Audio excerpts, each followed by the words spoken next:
છે। હવે રાજ્યમાં એનાલોગ પનીરના વેચાણ અને ઉત્પાદન ઉપર પણ પ્રતિબંધ ફરમાવવામાં આવ્યો છે। નાયબ મુખ્યમંત્રી હર્ષ સંઘવીએ આ નિવેદન આપ્યું છે। મુખ્યમંત્રી તરફથી તમામ વિભાગોને સૂચના પણ આ અંગે આપી દેવામાં આવી છે અને આગામી સમયમાં એક ટાસ્ક ફોર્સ બનાવવાની પણ તૈયારીઓ છે।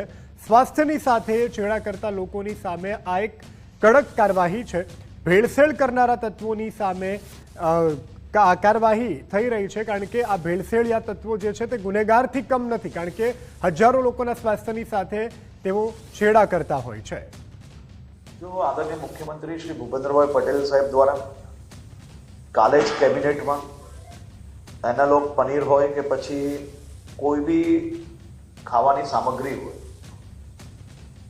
तेमां कोई भी प्रकारे भेलसेल चलावी ना लेवाय ते माटे कड़क सूचना कैबिनेट में आपवामां आवी अने कड़क सूचनाना अमल करता तमाम विभागों द्वारा आ बाबते गंभीरतापूर्वक गुजरातना तमाम गामडाओथी लईने शहेरो सुधी आ व्यवस्थाओ बनाववा माटेनी खास करीने सूचना आपवामां आवी हती अने तेना पर अमल करता विभागों द्वारा एनालॉग पनीरनुं तो ऑलरेडी नोटिफिकेशन काले आवी गयुं छे, परंतु ते पछी बी सरकारना आ प्रकारना परिपत्रने जे लोको माने नहीं अने लोकोने स्वास्थ्य जोड़े जे छेड़ा करवानो प्रयत्न करशे ते लोको जोड़े सरकार द्वारा कड़काईपूर्वक काम करवामां आवशे अने आ बाबते भविष्यमां अमे एक टास्क फोर्स बी बनावीए छे जेमां तमाम विभागों बी सामेल हशे।